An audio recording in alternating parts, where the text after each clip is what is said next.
नमस्कार, मैं हूं रमेश भट्ट और आज हम पहुंचे हैं कोटद्वार में अपनी स्वरोजगार यात्रा को लेकर।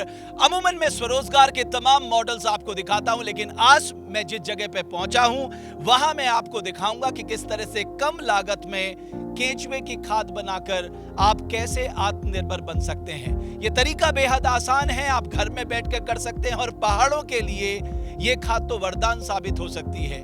आप सबको याद होगा, हम सब ने एक सपना देखा है उत्तराखंड को ऑर्गेनिक स्टेट बनाने का, लेकिन बेहद जरूरी है ऑर्गेनिक स्टेट बनने से पहले हमें ऑर्गेनिक खाद की तरफ जाना होगा। और आज जो मॉडल हम आपको दिखाने जा रहे हैं वो नायाब है, वो अलग है, वो लो कॉस्ट है और वेस्ट टू वेल्थ कैसे क्रिएट हो सकती है वेस्ट से, ये हम आज आपको दिखाने जा रहे हैं।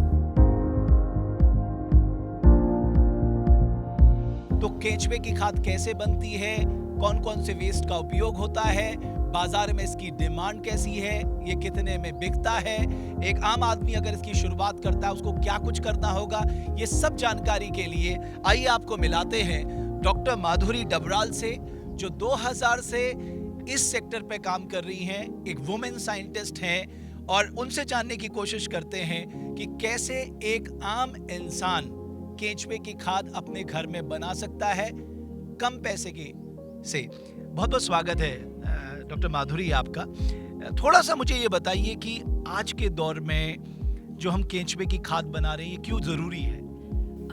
पहले तो धन्यवाद भट्ट जी आपका कि आप यहाँ पर आए, और मैं बताना चाहूँगी कि ये जो केंचुए की खाद हम लोग यहाँ पर बना रहे हैं ये दो तरीके से है। एक तो ये जैविक, हमारा जो स्टेट जैविक के लिए हम कोशिश कर रहे हैं, तो उसकी तरफ के लिए एक अच्छा ये है सेटअप है कि हम ऑर्गेनिक की तरफ जा सकते हैं। और दूसरा जो है, जो हमें सबसे बड़ा जो पलायन और स्वरोजगार की जो हम दिक्कतें झेल रहे हैं उसके लिए भी एक ये बेस हो सकता है, क्योंकि ये बहुत ही कम लागत में शुरू होने वाला एक स्वरोजगार का बहुत ही उम्दा माध्यम, हम बहुत ही अच्छा माध्यम हम कह सकते हैं। डॉक्टर माधुरी, ऐसे बताइए, हमारे यहाँ बेरोजगारी बहुत है, एक बेरोजगार व्यक्ति को आपको समझाना है कि वो किस तरह से केंचुए की खाद बनाने की काम करे, उसको बताइए।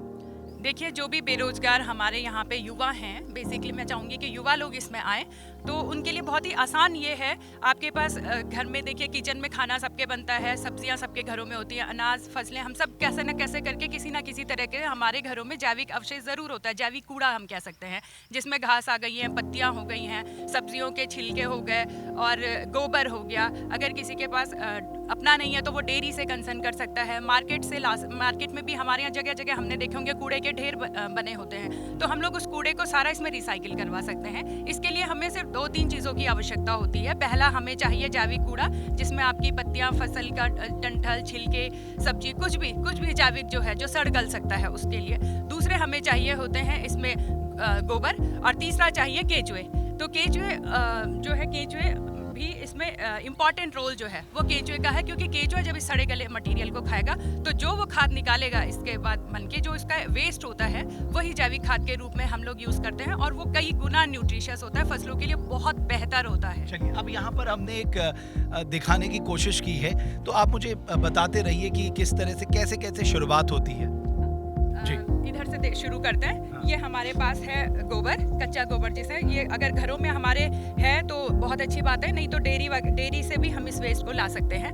दूसरा, हमें चाहिए होती हैं पत्तियाँ, जिसमें घरों का, ये पत्तियाँ ही नहीं बल्कि घरों का किचन का वेस्ट भी इसमें यूज़ हो सकता है। गत्ते के जो कार्टून्स बनकर आते हैं वो भी इसमें वेस्ट हो सकता है, और जंगलों की पत्तियाँ, गाँव में जंगलों में बहुत पत्तियाँ होती हैं। यहाँ तक कि अगर हम देखें तो चीड़ की पत्तियाँ भी आपको इसमें नजर आ रही होंगी। हाँ, तो चीड़ की पत्तियाँ जो है हमारे आग लगने का बड़ा कारण मानी जाती हैं, तो इन चीड़ की पत्तियों को भी गांव से महिलाएं इकट्ठा करके ला सकती हैं, और ये बहुत ही अच्छी खाद ये बनाते हैं। तीसरी चीज़ हमारे पास चाहिए होता है, ये आप केंचुए देख रहे होंगे, तो ये हमारे पास ये 3 तरह के केंचुए, यहाँ पे 3 वैरायटी हैं केंचुए की। और बेसिकली क्या होता है केंचुए, जब इसको मैं थोड़ा सा और बता दूं, क्योंकि कई लोगों का एक प्रश्न भी होता है कि बारिश में तो के बहुत केंचुए निकलते हैं, तो वो नहीं खाद बना सकते। तो मेरा कहना होता है बारिश में जो केंचुए निकलते हैं वो दूसरी तरह के केंचुए होते हैं। 3 तरह के केंचुए हमारे पास होते हैं। तो 3 कैटेगरीज, अगर हम पूरे वर्ल्ड ओवर बात करें तो 3,500-4 हज़ार से ज़्यादा स्पीशीज हमारे पास केंचुओं की हैं। अच्छा। वो 3 कैटेगरी में हम लोगों ने डिवाइड किए हुए होते हैं साइंटिस्ट ने। एक वो होते हैं जो सरफेस पे, मतलब ऊपरी सतह पे, जमीन के ऊपरी सतह पर, जो सिर्फ ऑर्गेनिक मैटर को खाते हैं। उन्हें मिट्टी से कोई ज़्यादा मतलब नहीं होता है, वो सिर्फ जो सड़ा हुआ ऑर्गेनिक मैटर, जैविक अवशेष होता है, उसे ही खाते हैं। दूसरी तरह के केचुए होते हैं जो 15 से 20 सेंटीमीटर तक चले जाते हैं, वो ऑर्गेनिक मैटर मतलब यही घास पत्तियाँ, ये जैविक अवशेष के साथ साथ थोड़ा बहुत मिट्टी भी खाते हैं। और तीसरी तरह के वो होते हैं जो बिल्कुल नीचे ज़मीन में रहते हैं और वो सिर्फ मिट्टियाँ खाते हैं। तो तीनों तरह के जो केचुए हैं वो हमारे लिए बहुत बेनिफिशियल हैं, बहुत ही लाभदायक हैं। लेकिन ये वाले केचुए जो है, क्योंकि हमारे पास कूड़े की आपने देखा होगा नगर पालिकाओं में जगह जगह शहरों में अजैविक और जैविक कूड़ा भी बहुत पड़ा रहता है सड़कों में, तो इसलिए हमारे लिए ये ज़्यादा इसलिए ज़रूरी है क्योंकि ये जैविक कूड़े को खाकर हमारे लिए खाद बना रहा है। मतलब वेस्ट केंचुआ मिला दिया इस वेस्ट पे। हाँ जी, ये गोबर की परत हो गई, उसके बाद घास पत्तियां, जैविक अवशेष जो है, और फिर हमारी तीसरी जो आवश्यकता वो केंचुओं की होती है इसमें। और उसके बाद जब हमारे हाँ ये फाइनल हमारे पास ये दानेदार बिल्कुल चाय पत्ती की तरह आप देखेंगे कंपोस्ट बनकर आई है। और अगर आप इनका अलग अलग न्यूट्रिशन टेस्ट करें लैब में तो इनसे सबसे बढ़कर इनके वैल्यू आएगी क्योंकि ये केंचुए ने अब कंपोस्ट बना दी है और इसकी प्रोडक्टिविटी भी अच्छी है। बहुत अच्छी है। अच्छा, अब पता है, अब दूसरा सवाल लोग पूछेंगे, ठीक है चलो हम कंपोस्ट का काम करते हैं, केंचुए की खाद बनाने का काम करते हैं, इसका बाजार कैसा है, डिमांड कैसी है, कहाँ बेचेंगे?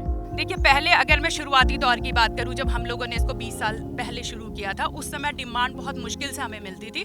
लेकिन हमें पता था कि आने वाले टाइम में एक ना एक दिन लोग केमिकल से परेशान होकर, ये केमिकल जो खा रहे हैं उसके साइड इफेक्ट से परेशान होकर जैविक की तरफ अवश्य जाएंगे। तो हम लोगों ने ये सोचकर शुरू किया और आज हमको इसका मिलता है, मतलब रिजल्ट भी मिलता है। जब स्वच्छ भारत वाली अभियान की शुरुआत हुई थी, ये हमारे प्रधानमंत्री जी ने जगह जगह से बोलना शुरू किया था, तब थोड़ा सा लोगों को इसमें काफ़ी अवेयरनेस लगी। उसके बाद हमारे ऑर्गेनिक स्टेट की बातें चली, सिक्किम को लोग एक एग्जाम्पल के तौर पे देखते हैं। 2016 में वो ऑर्गेनिक स्टेट बन गया। ऑर्गेनिक स्टेट की बातें करते हैं। अब उत्तराखंड को भी हम लोग ऑर्गेनिक की तरफ ले जा रहे हैं। तो तब से, और जो भी थोड़ी कमी पेशी थी वो कोविड ने पूरी कर दी है। कोविड के बाद हमारे पास इतनी डिमांड आती है कि हमें मतलब लोगों से बाई बैक करना पड़ता है। अच्छा, लेकिन मान लीजिए अगर हम किसी को कहें कि आप इस खाद को बनाइए तो वो आपसे संपर्क कर सकता है कि आप? बिल्कुल बिल्कुल। हम लोग कई बार बाहर से हम लोग मतलब खरीदते हैं दूसरी जगह जाके, और उसमें हमें इतना ज़्यादा जो बस का फेयर है, मतलब जो ट्रांसपोर्टेशन चार्जेस है वो बहुत ज़्यादा हो जाता है। तो हम चाहेंगे हमारे पहाड़ों में अगर लोग करें और एक समूह बनाकर वो हम तक अगर इसे पहुंचा दें, या अगर वो वहाँ पर भी कलेक्ट कर दें और एक अच्छे वॉल्यूम में बनाएं, मतलब 500 कुंटल पड़ा हो किसी के पास, छोटे छोटे सारे लोग मिलकर एक समूह में, और इसको तो हम अपने ट्रांसपोर्ट से उनको यहाँ पे मंगवा सकते हैं, जो हम दूसरे को दे रहे हैं। अच्छा, टेम्परेचर का कितना बड़ा रोल है इसमें? टेम्परेचर का काफ़ी रोल होता है। गर्मियों में थोड़ा सा हमको प्रिकॉशंस लेने पड़ते हैं, सावधानियां बरतनी पड़ती है। सर्दियों में इसके लिए कोई ज़्यादा दिक्कत नहीं है। अच्छा, पहाड़ में तो ठंड रहती, तो वहाँ के लिए तो ये अच्छा वरदान साबित हो सकता है। बहुत बहुत ही बढ़िया है, स्वरोजगार का माध्यम है, और पहाड़ों में जो क्लाइमेट है उसमें बहुत ज़बरदस्त तरीके से हमारा वर्मी कंपोस्टिंग हो सकता है। तो सामान्य तौर पे इस तरह के बेड बनाने पड़ते हैं इसके लिए? बिल्कुल, ये है कि आपको अगर कमर्शियल लेवल में और बहुत बड़े लेवल पे करना है तो आप इस तरह के बेड बनाकर करिए, इसमें सुविधा रहती है। लेकिन अगर ऐसा किसी के पास क्योंकि एकदम से फंड नहीं होता है, अब हमारे पास पहाड़ों में या जो लोग बेरोजगार अभी कोविड के उसमें हो गए हैं, अगर किसी के पास बहुत ज़्यादा फंड नहीं भी है तो आप लोग मैं उनसे, उन युवाओं से कहना चाहूँगी कि ये बिल्कुल न्यून दरों पे, न्यूनतम खर्चे में शुरू हो सकता है। 5,000 से भी शुरू कर सकते हैं, क्योंकि आप ज़मीन में इस तरह के हम लोग बेड बनाएंगे। आप हमारे यहाँ एक बार मैं चाहूँगी दिखा देंगे आप? हाँ, तो इस तरह के बेड्स ज़मीन के ऊपर आप लोग बेड बना सकते हैं। कोई इस परमानेंट कंस्ट्रक्शन की आवश्यकता नहीं है शुरुआती। हाँ, आप एक बार अगर किसी का शुरू होता है, चलता है, तो वैल्यू एडिशन के लिए थोड़ा ज़्यादा उसकी जो है एफिशिएंसी बढ़ाने के लिए फिर आप परमानेंट कर सकते हैं। और मैं चाहूंगा अगर आप किसी तरह की ट्रेनिंग चाहते हैं, किसी तरह की जानकारी चाहते हैं, तो डॉक्टर माधुरी डबराल से आप संपर्क कर सकते हैं। हम उनकी जानकारी भी, उनके जो फ़ोन डिटेल्स हैं, एड्रेस डिटेल्स हैं, आपके साथ शेयर करेंगे। तो आपने देखा कम पैसे में आप किस तरह से स्वरोजगार कर सकते हैं। मैं अमूमन अपने युवा साथियों से एक ही बात करता हूँ, हम देवभूमि उत्तराखंड में रहकर यहाँ की प्राकृतिक संपदाओं के अनुरूप कुछ नया काम कर सकते हैं, और वर्मी कंपोस्ट यानी केंचुए से खाद बनाना एक नया काम हो सकता है। कम पैसे से शुरुआत कर सकते हैं और धीरे धीरे आगे बढ़ सकते हैं। और पहाड़ों में जिस तरह का मौसम होता है वहां के लिए तो रामबाण है। इसलिए दूसरे कामों में ना फंसते हुए खुद का स्वरोजगार शुरू कर आत्मनिर्भर बनने की एक नई इबारत उत्तराखंड का युवा लिख सकता है। हम अमूमन कोशिश करते हैं आप लोगों के सामने देवभूमि डायलॉग के मन से इस तरह की स्टोरीज, इंस्पायरिंग स्टोरीज लाके इस तरह के लोगों से आपको मिलाकर, ताकि आपको नए नए काम या नए नए मॉडल पता चल सके। आगे भी मैं इसी तरह की इंस्पायरिंग स्टोरीज आपके लिए लेकर आऊंगा। आप बने रहिए देवभूमि डायलॉग के साथ।